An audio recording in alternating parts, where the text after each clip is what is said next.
We're here. It's a beautiful day because guess what, guys? I'm here at the Mecca. Welcome to Juan Last Ride. I'm Juan, and I finally, after all this time, have made it to Cedar Point. So we're about to ride some rides, about to get some new credits, and let's go. Let's do this. Straight from the parking lot to the gate. You have to go through security, and then once you get through security, you're greeted by the first of many coasters at Cedar Point, which is Gatekeeper. It's a B&M wing coaster, which basically that's just the design of the coaster itself. This coaster has some really cool moments, I have to say, where you think you're about to hit some of those structures that you see, those gray structures.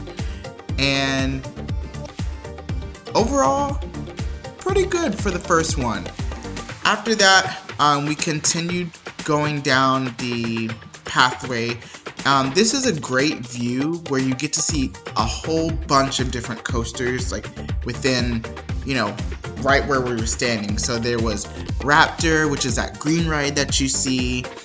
I can't pronounce this other one. I know it's a B&M floorless coaster, but you can kind of see it behind Raptor. And then all the way in the back is Top Thrill Dragster. If you love coasters, Cedar Point is where you want to go. There are so many different varieties. I have to say, this trip really centered around one coaster in particular, and that is the one and only Steel Vengeance. Some people call it Stevie, some people call it Uncle Steve. No matter what you want to call it, it's one of the best coasters I have ever been on. You know that feeling when you feel like you have lost control of your body, and at that point you just kind of have to go with it? That's how I felt on this coaster, where just in my experience, and I only got to go on it once because it actually rained out, so we didn't get to go on it again. However, at times during the coaster, I literally felt like my hands were going one way and my legs were going another way, and I could not control where my body was moving.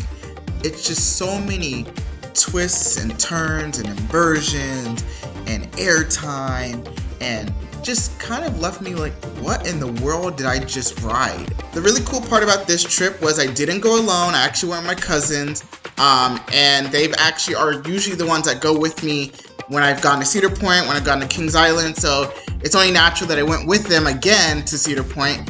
It was also their first time on the ride, and so I wanted to know what they thought about the coaster. I thought that the Steel Vengeance was amazing. There were lots of loops and dips, and 10 out of 10, I recommend. Alright, so I liked it. 10 out of 10 for me too. I see why they had all the metal detectors and stuff like that. Speaking of those metal detectors, I didn't record them because when you get into the line, they're gonna make you put your bags up. They're gonna make you take everything out of your pocket and put it into a locker. Now you can either, if you have a bag, you're gonna have to pay for a locker.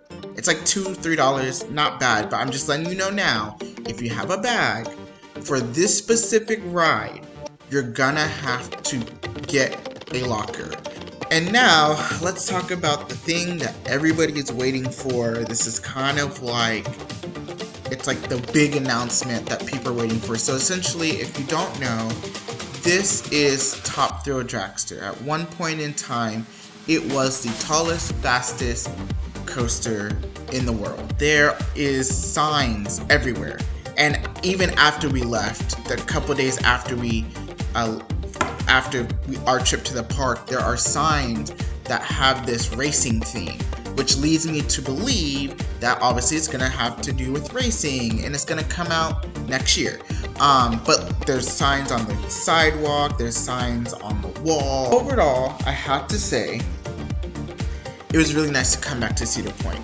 Hey there, Future Juan here. For the second time in a row, I forgot to record an outro video. So this is gonna be your outro video. I just wanted to say, like I said before, I had a blast at Cedar Point. I can't wait to go back. There's some rides that I didn't get to go on because they were down.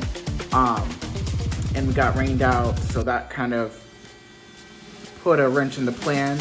But I will be back soon, and thank you so much for all of your support. Honestly, thank you guys. Thank you.